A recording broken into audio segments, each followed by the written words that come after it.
અમદાવાદના વાડજ વિસ્તારમાં આવેલા રામ કોલોનીમાં દેશી દારૂનું વેચાણ કરનાર મહિલા સામે સ્થાનિક રહીશો દ્વારા અરજી કરી વિરોધ દર્શાવવામાં આવ્યો છે।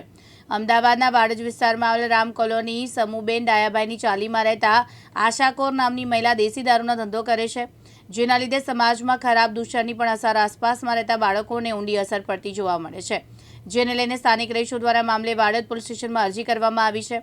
સ્થાનિક રહીશો પોલીસ સ્ટેશન પહોંચ્યા હતા અને વાડજ પીઆઈ જોશી આ બાબતે રજૂઆત કરી હતી। અગાઉ પણ આ જ મામલે વાડજ ખાતે અરજી કરવામાં આવી, જે મુજબ આ મહિલા દારૂનું વેચાણ કરવામાં આવે, દારૂડિયાની અવરજવરના લીધે લોકો ત્રાહિમામ પોકારી ગયા છે, જેના પર દીકરા દીકરીઓ પર અસર પડી રહી છે, જેથી પોલીસ દ્વારા આ સ્ટેન્ડ બંધ કરાવવામાં આવ્યું હતું। રહીશો મુજબ સ્ટેન્ડ બંધ થતાં મહિલા દ્વારા ફિનાઇલ પીવામાં આવ્યું અને સોસાયટીના લોકોને ખોટા કેસમાં ફસાવાનો આક્ષેપ રહીશો દ્વારા કરવામાં આવ્યો હતો। જ્યારે બીજી તરફ મહિલા સાથે ટેલિફોનિક વાતચીત કરી આ મામલે પૂછવામાં આવતા તેણે આક્ષેપો નકાર્યા હતા। આ બાબતે રહીશોએ વાડજ પીઆઈને રજૂઆત કરતા પીઆઈ જોશીએ યોગ્ય કાર્યવાહી કરવા જણાવ્યું હતું। હું સમૂહબેન ડાયાભાઈની ચાલીમાં રહું છું।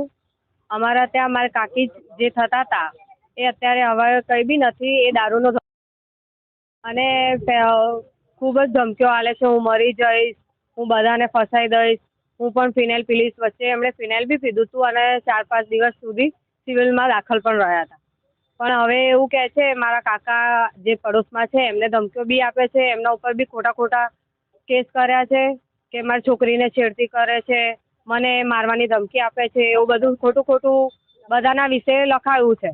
તો અમે અહીંયા આવ્યા છીએ કે ભાઈ હવે જેમ બને ના કરે અને અમને રહેવી બી ના જોઈએ, અહીંથી જ ભલે જાય ને જવું હોય ત્યાં જઈ શકે છે।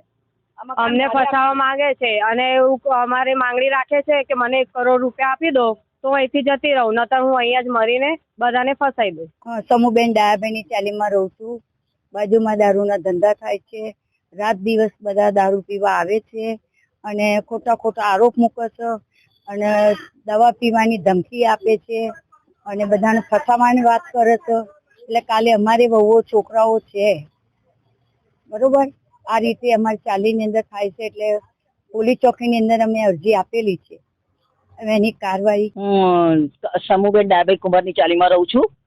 હા, અને અમારે ત્યાં આશાકોર છે, દારૂનો ધંધો કરે છે, એનો દારૂનો ધંધો બંધ કરાયો છે, એટલે બધા ઉપર આડાટેડા આરોપ મૂકે છે, મારા છોકરાઓ ઉપર બી આરોપ મૂકે છે કે ભાઈ મને આવું કરે છે, મને આવું કરે છે।